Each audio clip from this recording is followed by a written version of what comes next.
North east Delhi में फरवरी में हुए दंगों में एक तरह से पूरे इंतजाम और प्लानिंग के साथ मुसलमान समुदाय को निशाना बनाया गया था।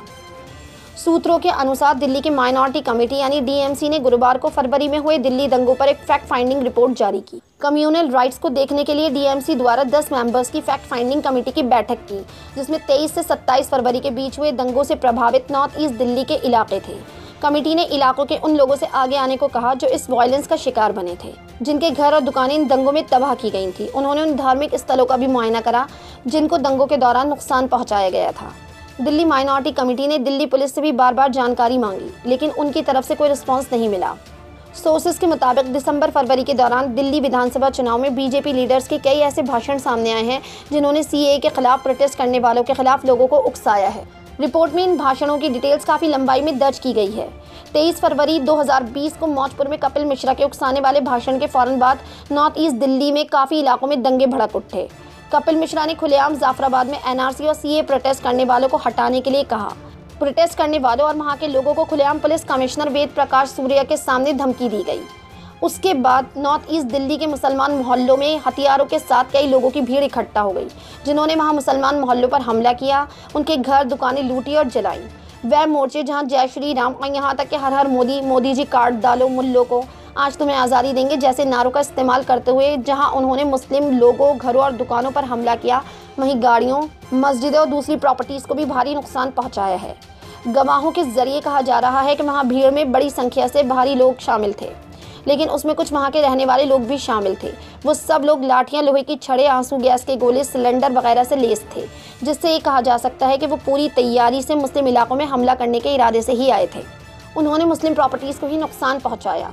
कई दुकानों के मालिक हिंदू थे, लेकिन मुस्लिम ने उसे उनसे किराए पर लिया हुआ था। लोगों की दी हुई गवाही से पता चलता है कि ये कोई अचानक भड़कने वाला दंगा नहीं था, बल्कि पहले से तैयारशुदा प्लान किया हुआ था।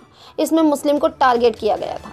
रिपोर्ट में 11 मस्जिदें, 5 मदरसे, एक धर्मस्थल और एक कब्रिस्तान का जिक्र है, जिन पर हमला किया गया था और दंगों में तोड़े और जला दिए गए थे। उस भीड़ ने जानबूझकर मुस्लिम की पूजा स्थलों, मस्जिदों और मदरसों के साथ साथ कुरान के साथ भी बर्बरता की और उन्हें जला दिया। इन दंगों में कई मुस्लिम बेघर हुए, जिनको रिलीफ कैंप पे रखा गया और नेशनल लॉकडाउन के समय भी वह उन्हीं रिलीफ कैंप पे रहे।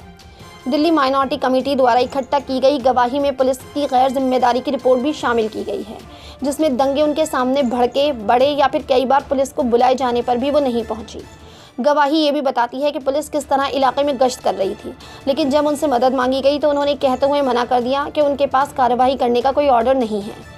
पुलिस ने गैर कानूनी और हिंसा और दंगे करने वाले इन लोगों को गिरफ्तार करने के लिए अपनी पावर का इस्तेमाल नहीं किया। लोगों का कहना है पुलिस ने सबके खिलाफ एफआईआर दर्ज नहीं करी या तब एफआईआर दर्ज करने पर राजी हुई जब कई आरोपियों के नाम को कंप्लेन में से जबरदस्ती हटा दिया गया है और मुस्लिम महिलाओं पर सेक्सुअल हैरेसमेंट और एसिड अटैक की धमकी के भी कई मामले सामने आए हैं। फैक्ट फाइंडिंग कमेटी ने दिल्ली सरकार की वेबसाइट पर मौजूद दस्तावेजों के लिए लगभग 250 मुआवजों के एप्लीकेशन की जांच की।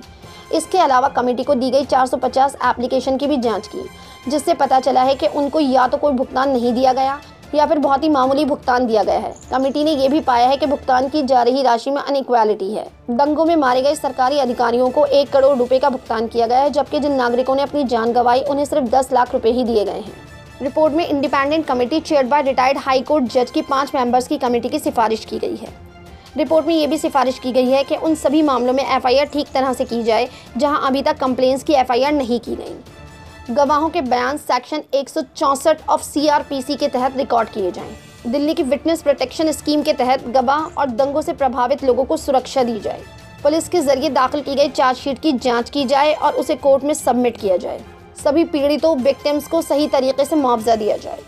पुलिस को हिंसा और दंगों को बढ़ावा देने में शामिल किए जाने पर वीडियो, फोटोग्राफ्स, कई सबूतों और सेक्सुअल हैरेसमेंट की एक लिखित रिपोर्ट के द्वारा अदालत में पेश किया जाए। रिपोर्ट में दिल्ली सरकार से भी सिफारिश की गई है कि इस केस के लिए एक पब्लिक प्रोसिक्यूटर अपॉइंट किया जाए जिसने कभी किसी समूह या ग्रुप के खिलाफ प्रदर्शन नहीं किया हो।